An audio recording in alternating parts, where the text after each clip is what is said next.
Welcome to public TV news bulletin ముందుగా headlines. ప్రధాని మోడీని కలిసిన టీమిండియా.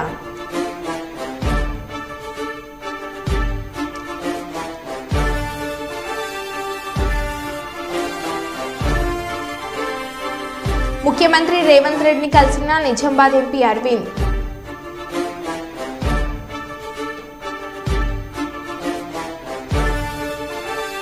వరంగల్ను రాష్ట్రంలోనే నెంబర్ 1 ఎడ్యుకేషనల్ హబ్గా తీర్చిదిద్దుతామని మంత్రి దుద్దిల్ల శ్రీధర్ బాబు అన్నారు.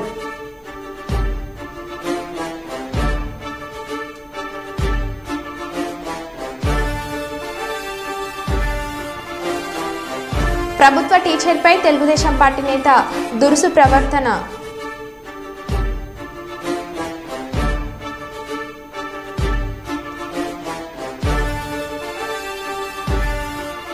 రాహుల్ గాంధీ దిష్టిబొమ్మను దహనం చేస్తున్న బీజేపీ ఆర్ఎస్ఎస్ నాయకులను వెంటనే అరెస్ట్ చేయాలి. జిల్లా కాంగ్రెస్ అధ్యక్షులు K Baburao.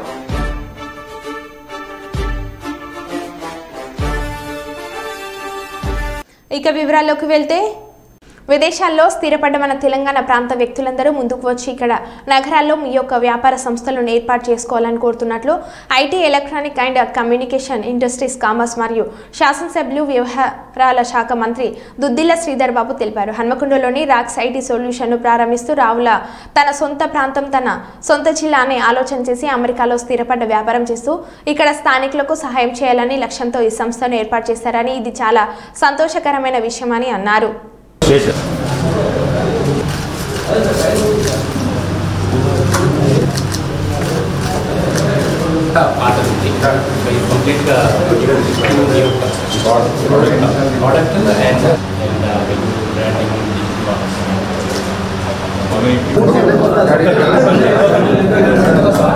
Additionally, INC 5000 ranked us as the fourth.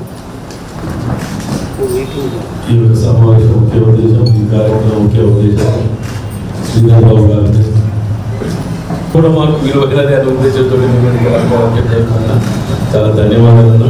దాని గురించి రాక్స్ ఐటీ సొల్యూషన్స్ ఆఫీస్ ప్రారంభోత్సవం చేస్తున్న సందర్భంలో రాబోయే కాలంలో వరంగల్కి పెద్ద ప్రాధాన్యత ఇస్తాం. హైదరాబాద్ తర్వాత ఏ రీతిగా హైదరాబాద్ నువ్వు పెద్ద ఎత్తున డెవలప్ చేయడం జరిగిందో అంతకంటే మెరుగైన రీతిలో ఇంకా ఇక్కడ పరిశ్రమలను తీసుకురావటం,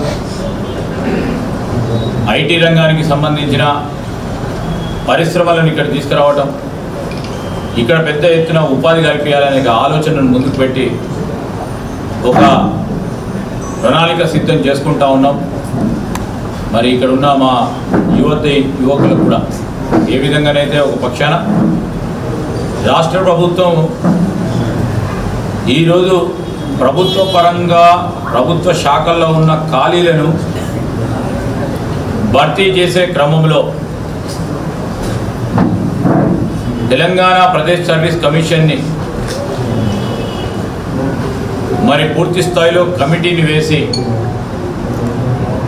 ఆ భర్తీలు వేసే కార్యాచరణ జరుగుతూ ఉందో ప్రభుత్వ ఉద్యోగ ఖాళీల విషయంలో, అదేవిధంగా ప్రైవేట్ రంగాల్లో కూడా ఉపాధి రావాలని, ఉపాధి కల్పన చేయాలి, వాణిజ్యం వ్యాపారం పెరగాలి అనే ఆకాంక్షతో ప్రైవేట్ సంస్థలను పరిశ్రమలను కూడా పెద్ద ఎత్తున ప్రోత్సాహం చేయడం జరుగుతుంది. దానివల్ల ఇటు ప్రభుత్వ ఉద్యోగాలతో పాటు ఈరోజు ఇక్కడ రావాల్సిన పరిశ్రమలను ఏర్పాటు చేసుకుంటూ పరిశ్రమల ద్వారా ఇక్కడ చదువుకున్న యువకులకు పరోక్షంగా ప్రత్యక్షంగా కూడా వారికి ఉపాధి కల్పనే మా లక్ష్యంగా ముందుకెళ్తా ఉన్నాం. మా వరంగల్ పట్టణం హైదరాబాద్ రీతిలో ఇంకా పెద్ద ఎత్తున డెవలప్ చేయాలని లక్ష్యంతో ముందుకు పోతాం. ఏం బాధపడకు, నేను ఖచ్చితంగా శ్రీధర్ బాబు గారితో మాట్లాడతాను చెప్పి చాలా హెల్ప్ చేసి తీసుకొచ్చారు. ఇలాంటి రోజు ఉంటుంది అని నేను కలలో కూడా అనుకోలేదు. ఇది నాకు ఇప్పుడు నాతో ఉన్న ఎంప్లాయీస్కి, నా దగ్గరికి వచ్చి వర్క్ చేసే వాళ్ళకి చాలా చాలా ఒక మంచి దినం. కష్టమైనా కూడా ఆ ఒక్క సంవత్సరం వెయిట్ చేయడం వల్ల బయటపడిపోయాను నేను. అదే కంటిన్యూస్గా కష్టపడి చేయగలిగితే ఏదైనా చేయగలుగుతారు. నేను ఇంకొకటి, ఇది ఆంధ్రప్రదేశ్ తెలంగాణ కాకుండా ఈవెన్ నాకు దేశంలో వివిధ ప్రాంతాల్లో పార్ట్నర్స్ ఉన్నారు. వాళ్ళకి అమెరికా నుంచి సపోర్ట్ ఏం కావాలో నేను ఇచ్చి వాళ్ళని ఎంకరేజ్ చేస్తున్నాను. అలాగే టాలెంటెడ్ పీపుల్ ఎవరికైనా కూడా నేను హెల్ప్ చేయడానికి నా వంతు సహకారం నేను చేస్తానని ఈ సభ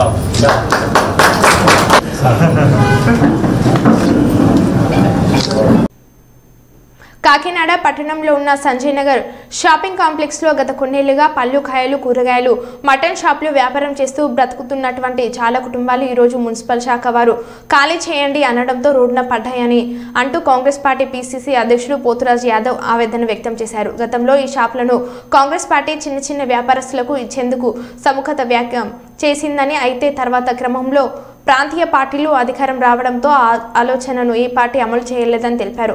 అయితే 2019లో వైఎస్ఆర్ కాంగ్రెస్ పార్టీ ఈ షాపులను వీరికి ఇచ్చిందని, మరి ఇప్పుడు మున్సిపాలిటీ వారు వచ్చి వారిని ఖాళీ చేయించడం సబబు కాదని పేర్కొంటూ స్థానిక ఎమ్మెల్యే కొండబాబు గారిని ఈ విషయంపై దృష్టి పెట్టి న్యాయం చేయాలని ప్రార్థించినట్లు తెలిపారు.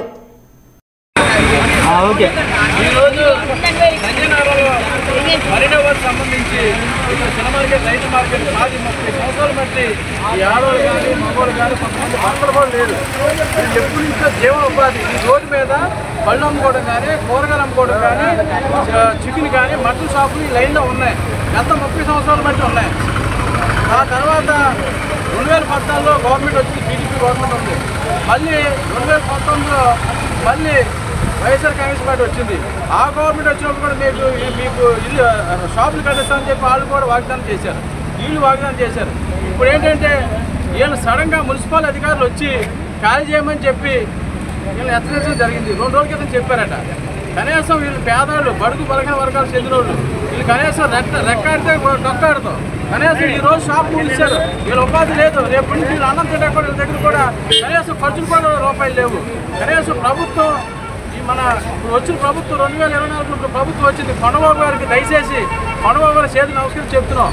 వీళ్ళ తరపుని వాళ్ళు ఎవరెవరో షాపుకు హక్కుదారులో, ఎవరెవరో అప్పుదారులో ఎలిజిబిలిటీ లేని వాళ్ళు షాపులు తీసేసి ఎలిజిబిలిటీ ఉన్న వాళ్ళకి షాపులు ఇవ్వాలని చెప్పి కమిషనర్ గారికి, జిల్లా కలెక్టర్ గారికి, ఎస్పీ గారు కూడా మేము మనవి చేస్తున్నాం. దయచేసి వీళ్ళు మాత్రం మళ్ళీ 2-3 రోజులు రివ్యూ చేసి వీళ్ళందరూ కూడా కొండబాబు గారి దగ్గరికి వెళ్తారు. వెళ్ళిన తర్వాత వాళ్ళు చెప్తారు, ఎవరైనా ఎలిజిబిలిటీ లేనో షాపులు తీసేయండి. ఎలిజిబిలిటీ ఉన్న వీళ్ళంతా కూడా 60-70 సంవత్సరాల వీళ్ళందరూ కూడా 30 సంవత్సరాల బట్టి ఉన్నారు. వీళ్ళు దయచేసి కొండబాబు గారిని అభిజేతం కమిషనర్ గారు మీకు తెలియదా? మీరు షాపులు ఇచ్చినప్పుడు వీళ్ళు యాడ్ చెప్తారు. మీరే కాదు ఇక్కడ కొబ్బరికాయలు కొట్టి ఎమ్మెల్యే గారు, మంత్రులు కూడా వచ్చారు ఇక్కడికి. మీరు ఇచ్చినప్పుడు మీకు తెలియదా? వీళ్ళు ఏమి ఇవ్వకుండా షాపులు మీరు ఎందుకు యాడ్ చేశారు? వీళ్ళకి గత ఎమ్మెల్యే గారు కూడా షాపులు ఇచ్చినప్పుడు మీరు రిసిప్ట్ ఇవ్వద్దా? వీళ్ళకి కనీసం కాగితం ఇవ్వాలి కదా. ఏమి ఇవ్వకుండా మీరు ఎలా ఎందుకు వదిలేశారు? ఇప్పుడు మీరు వీళ్ళు వదిలేట కారణం ఏంటి? ఇప్పుడు వీళ్ళకి ఇచ్చినప్పుడు మీరు రిసిప్ట్ ఇవ్వద్దా? మీరు కమిషనర్ గారు తెలియదా? వీళ్ళందరూ రేపొద్దున చాలా ఆత్మహత్యలు జరుగుతాయి. మనం వీళ్ళందరూ కూడా కోఆపరేట్ చేసి దయచేసి కొండబాబు గారికి ఉంటే విజ్ఞప్తి. నేను కాంగ్రెస్ పార్టీ తరఫున పీసీసీ మెంబర్గా మేము వీళ్ళందరూ తీసుకున్నాడికి వెళ్తాం. కలెక్టర్ గారి దగ్గరికి వెళ్తాం. అవసరమైతే చెప్తే వీళ్ళందరూ తీసుకుని చంద్రబాబు నాయుడు దగ్గరికి కూడా వెళ్తాం. మేము చాలా పేదవాళ్ళు. కొండబాబు దయచేసి అర్థం చేసుకోండి. ఇప్పుడున్న ఎమ్మెల్యే, పాత ఎమ్మెల్యే గారు కూడా వీళ్ళకి రిసిప్ట్ లేకుండా మీరు ఎందుకు ఇచ్చారు? వీళ్ళకి మీరు కాగితం ఎందుకు ఇచ్చారండి? నమస్తే అండి. కొడంగల్ నియోజకవర్గం పోతిరెడ్డిపల్లి చేరుకున్న ముఖ్యమంత్రి రేవంత్ రెడ్డి పోతిరెడ్డిపల్లిలో Kosgi municipal floor leader Chintala Govardhan Reddy భౌతిక కాయానికి నివాళులు అర్పించిన సీఎం, గోవర్ధన్ రెడ్డి కుటుంబాన్ని పరామర్శించిన సీఎం రేవంత్ రెడ్డి.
ఒకవైపు ప్రజాపాలన అని ప్రచారం చేసుకుంటూ నిరుద్యోగుల గొంతులను హక్కులను అనగదొక్కే కుట్రలకు పాల్పడుతుంది రేవంత్ సర్కార్. ఇది ముమ్మాటికి ప్రజాపాలన కాదు, అప్రజాస్వామ్య పాలన.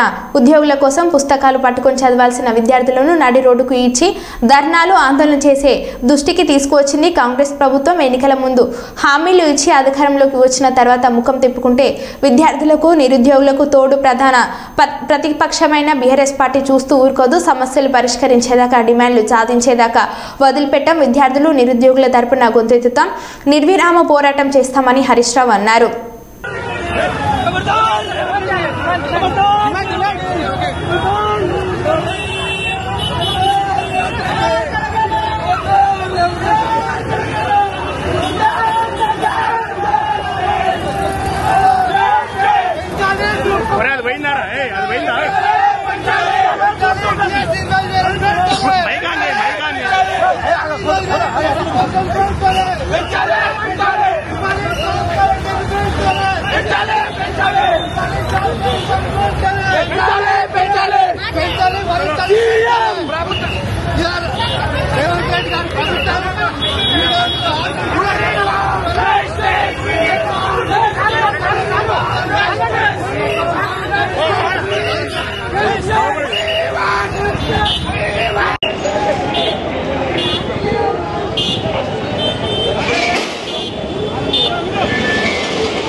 और बाहर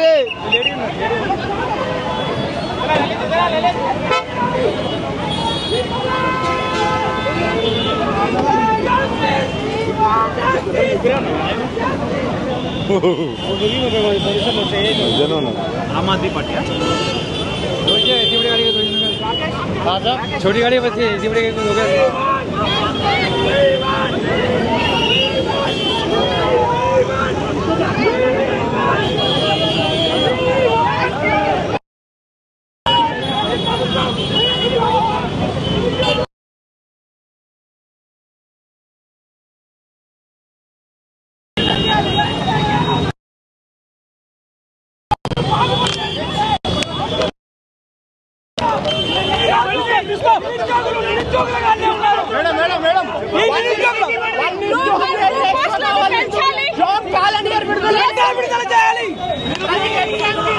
గ్రూప్ పోస్టులు పెంచాలని, అదేవిధంగా గ్రూప్ 3 పోస్టులను తీవ్రంగా పెంచాలని చెప్పి ఇవాళ రాష్ట్ర ప్రభుత్వాన్ని రేవంత్ రెడ్డి గారు డిమాండ్ చేస్తూ ఇవాళ బీఆర్ఎస్ ఆధ్వర్యంలో ఇవాళ పబ్లిక్ సర్వీస్ కమిషన్ కార్యాలయం ముట్టడించడం జరిగింది.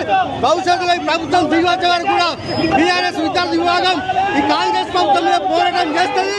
ఈ ప్రభుత్వం మెడలు వచ్చి సాధించడానికి నిరుద్యోగులకు మా పార్టీ, మా ప్రభుత్వం, మా విద్యార్థులు డిమాండ్ చేస్తూ ఉన్నాం. జై తెలంగాణ, జై తెలంగాణ. ఇకనైనా బుద్ధి తెచ్చుకొని మా ఉద్యోగాలు మాకు కావాలి. నేను పెద్ద ఎత్తున హెచ్చరిక జారీ చేస్తున్నాం. Bye bye.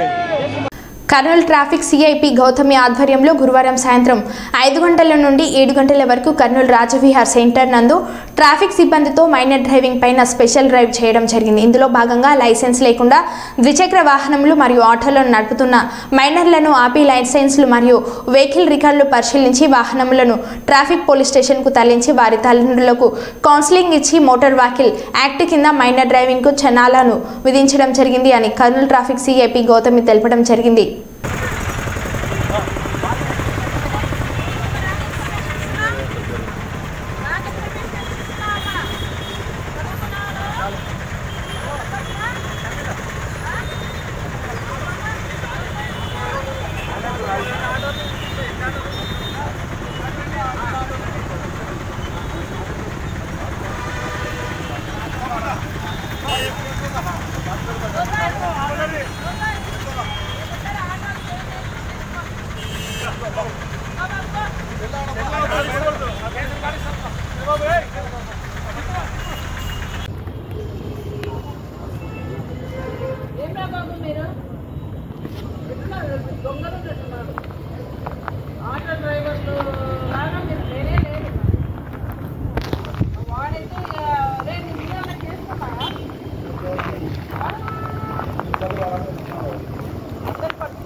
బండి రికార్డ్స్ ఉన్నాయా?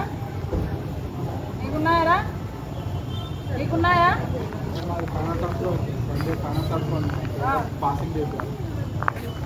నీది కొత్తదా బండి? ఏ బాబు నీదే కొత్తదా బండి? నీ ఆటో తీసుకొచ్చినావు కదా? అరే మీరు కాదురా నాయన, ఆ అబ్బాయి ఎనట్లుండే 2018 బండి సెకండ్ హ్యాండ్ అది. మరి దాన్ని తీసుకున్నప్పుడు డ్రైవింగ్ లైసెన్స్ ఉండాలని తెలియదా? ఎల్లెళ్ళతో ఆటో వేసి నడిపేస్తావా నువ్వు? ఎల్లెళ్ళ ఎందుకు బాబు ఇచ్చేది? ఏడికి ట్రైన్ పోతున్నావు?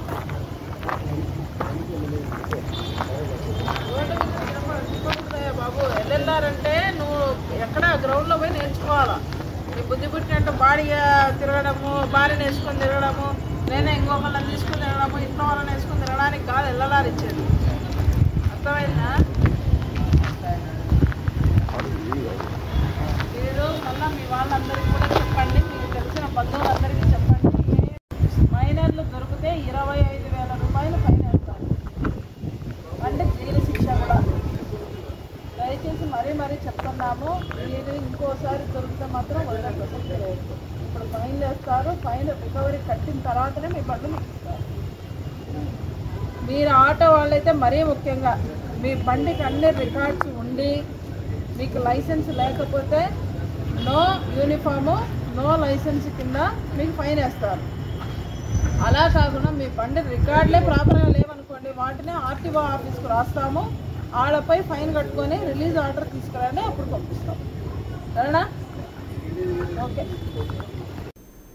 పెద్దపల్లి జిల్లా మంథని మండలం ఎక్లాస్పూర్ గ్రామంలోని మండల పరిషత్ ప్రాథమిక పాఠశాల, జిల్లా పరిషత్ ఉన్నత పాఠశాల, గద్దలపల్లి గ్రామంలోని మండల పరిషత్ ప్రాథమిక ఉన్నత పాఠశాల, ప్రాథమిక ఆరోగ్య కేంద్రం, బిట్టుపల్లి గ్రామంలోని ఎంపీపీఎస్ అంగన్వాడీ కేంద్రం, మంథని పట్టణంలోని ప్రభుత్వ ఉన్నత పాఠశాల, మంథనిలోని జిల్లా పరిషత్ బాలుర ఉన్నత పాఠశాల, జిల్లా పరిషత్ బాలికల ఉన్నత పాఠశాలను తనిఖీలు చేసిన జిల్లా కలెక్టర్ కోయ శ్రీహర్ష విద్యార్థుల విద్యా ప్రమాణాలు పరీక్షించారు. విద్యార్థులకు ఏకరూప దుస్తులు వచ్చాయా, పాఠ్య పుస్తకాలు జరుగుతున్నాయా, మధ్యాహ్న భోజన వివరాలు కలెక్టర్ అడిగి తెలుసుకున్నారు.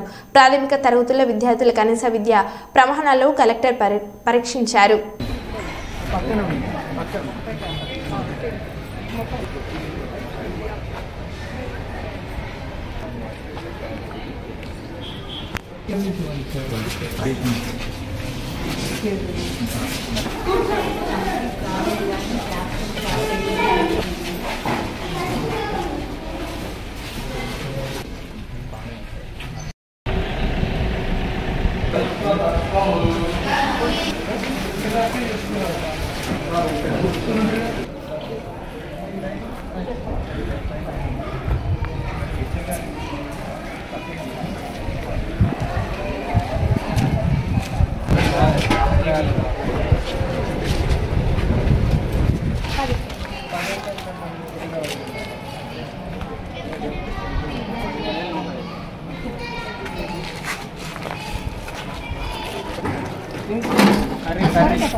దీన్ని గ్రావిటీ చేసి మొత్తం దీన్ని లెవెల్ చేసేసి సంపు కూడా కనబడుతుంది. ఇక్కడ వాళ్ళకి సంపు పక్క నుంచి వెళ్ళడం కష్టం లేదు. ఈ పైన పెట్టుకోవాలి.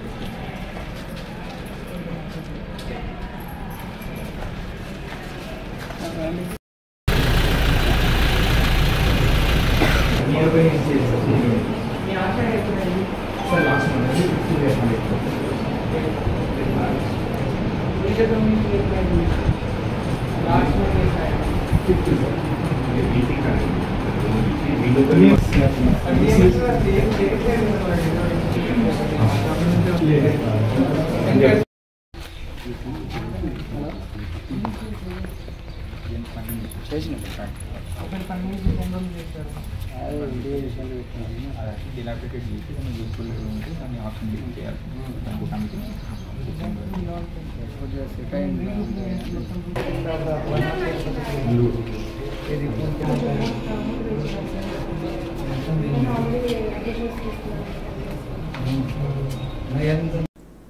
రాజన్న సిరిసిల్ల ప్రెస్ క్లబ్లో ఈరోజు కాంగ్రెస్ నాయకులు మీడియా సమావేశం ఏర్పాటు చేశారు. ఈ సందర్భంగా వారు మాట్లాడుతూ గత కాంగ్రెస్ ప్రభుత్వం ఆరోగ్యశ్రీ పథకాన్ని ప్రవేశపెట్టి మధ్యవర్తులు ఎవరు లేకుండా పేదవాడు ఆరోగ్యం బాగా లేకపోతే ఖరీదైన ప్రైవేట్ ఆసుపత్రిలో వైద్యం చేయించుకునేందుకు అవకాశం కల్పించారు.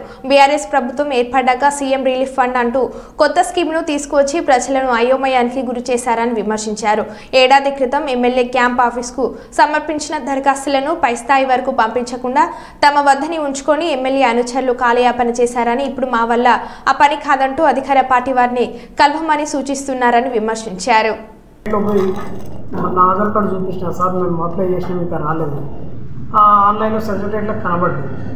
ఏంటన్నా మాది ఆన్లైన్ చేయలేదని మన సిస్టర్ క్యాంప్ ఆఫీస్లో అడిగేసరికి అలా మీది మేము అప్లై చేయనట్టున్నాము, ఇంకా ఫైల్ ఇక్కడనే ఉందని చెప్పి రిటర్న్ చేయడం జరిగింది. ఈ రిటర్న్ ఇస్తే ఇప్పటికీ 9 నెలలు 10 నెలల చిల్లర అవుతుంది. ఇది డేట్ కూడా ఆపరేషన్ డేటు 9/8/2023 నాడు జరిగింది. మన మహేంద్ర అన్న దగ్గర పోతే 1 ఇయర్ అవుతుంది కాబట్టి ఇది చేయడానికి లేదు, జియో 6 నెలల వరకే లాస్ట్ ఉన్నాయని చెప్పారు. ఇప్పుడు మాకు చాలా నష్టం కూడా జరుగుతుంది. రేవంత్ అన్నకు ప్రత్యేక విజ్ఞప్తి చేస్తున్నవి ఏంటంటే సిరిసిల్లలో మాట్లాడే దాదాపు ఒక 20-30 మందికి ప్రభుత్వానికి గత సంవత్సరం 23వ సంవత్సరం జూలై నెలలో అప్లికేషన్ ఇచ్చానండి. సబ్మిట్ చేసి ఇన్ని రోజులైనా ఇంతవరకు కూడా సబ్మిట్ చేయలేదా, మరి ఇంతవరకు ఏం రాలేదు. ఇప్పుడు లాస్ట్కి ఇప్పుడు 1 ఇయర్ టైం అవుతుంది. ఇప్పటి వరకు ఇప్పుడు మాకు రిటర్న్ ఇచ్చేస్తుంది, మాకు రాలేదని చెప్పి రిటర్న్ పరీక్ష ఇచ్చేస్తుంది.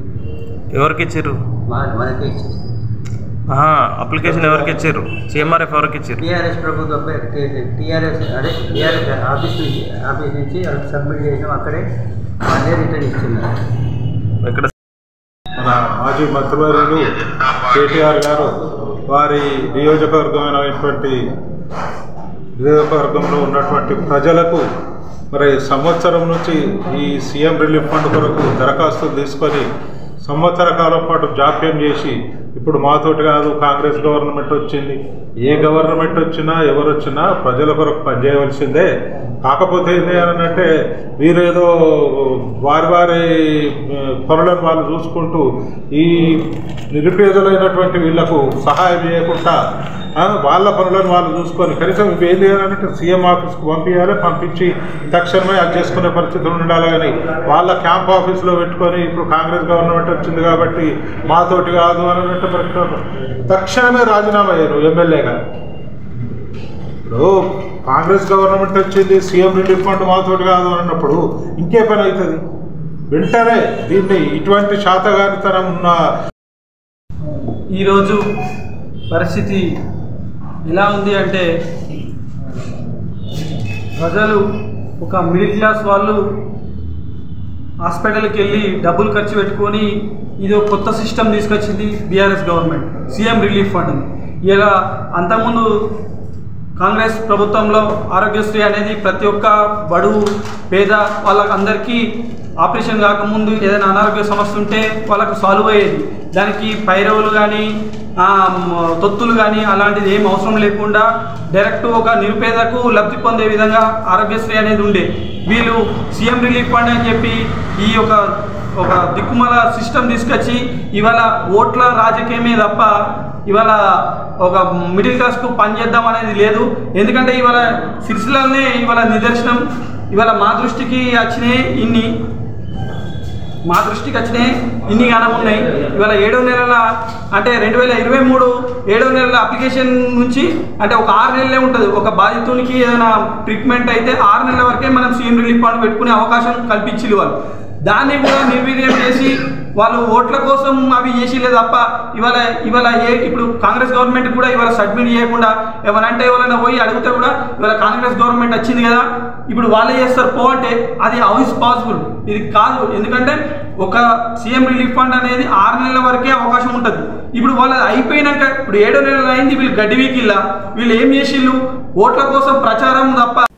మహబాద్ జిల్లా కేంద్రంలోని ఎమ్మెల్సీ రవీందర్రావు క్యాంప్ కార్యాలయంలో ఏర్పాటు చేసిన మీడియా సమావేశంలో ఆయన మాట్లాడుతూ ప్రత్యేక తెలంగాణ రాష్ట్రం కోసం ఎన్నో కవితలు పాటలు వ్రాసి ఉద్యమకారులను తయారు చేసిన దశరథి జయంతి వేడుకలు నిర్వహిస్తున్నామని చిన్నగూడూరు మండల కేంద్రంలోని దశరథి కృష్ణమాచార్యులు రంగాచార్యుల విగ్రహాలకు పూలమాలలు వేసి నివాళులు అర్పించి అక్కడి నుంచి మాన్కోట జిల్లా కేంద్రానికి భారీ బైక్ ర్యాలీ చేపట్టడం జరిగింది. అనంతరం జిల్లా కేంద్రంలోని కవి సమ్మేళనం నిర్వహిస్తున్నామని భారీ సంఖ్యలో కవులు కళాకారులు అభిమానులు తరలి వచ్చి కవి సమ్మేళనంలో పాల్గొనాలని ఆయన పిలుపునిచ్చారు. 100 సంవత్సరాలు పూర్తయినట్టుగా కాబట్టి అప్లికబుల్ అంటున్నాయి.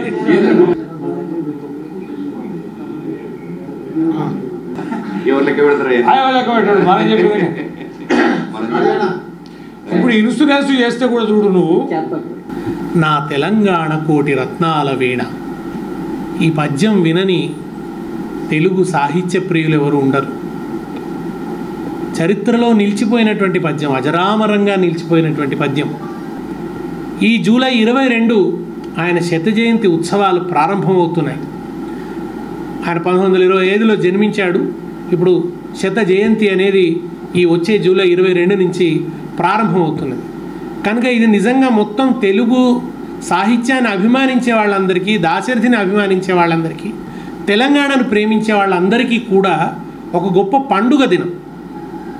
ఎందుకంటే బహుశా తెలంగాణ అస్తిత్వం అనేది దాశరథి సాహిత్యంలో పురివిప్పినంతగా మరెవరి సాహిత్యంలోనూ కనిపించదు.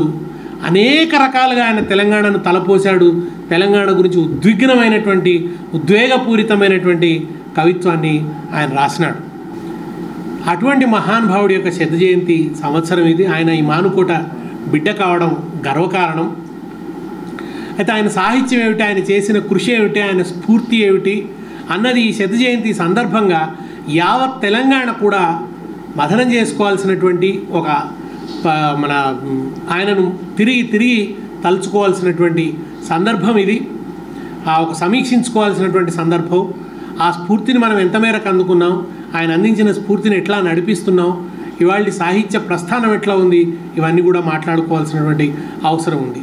ఈ శత జయంతి సందర్భం ఘనంగా జరగాలనేటువంటి ఉద్దేశంతో, అది ఆయన పుట్టిన గడ్డ మీద జరగాలనేటువంటి ఉద్దేశంతో ఈ జూలై 22వ తేదీన శత జయంతి ఉత్సవాల ప్రారంభోత్సవ సభను మానుకోటలో ఘనంగా నిర్వహించాలని నిర్ణయించుకున్నాం. మరో బులెటిన్లో మళ్ళీ కలుద్దాం. Stay tune.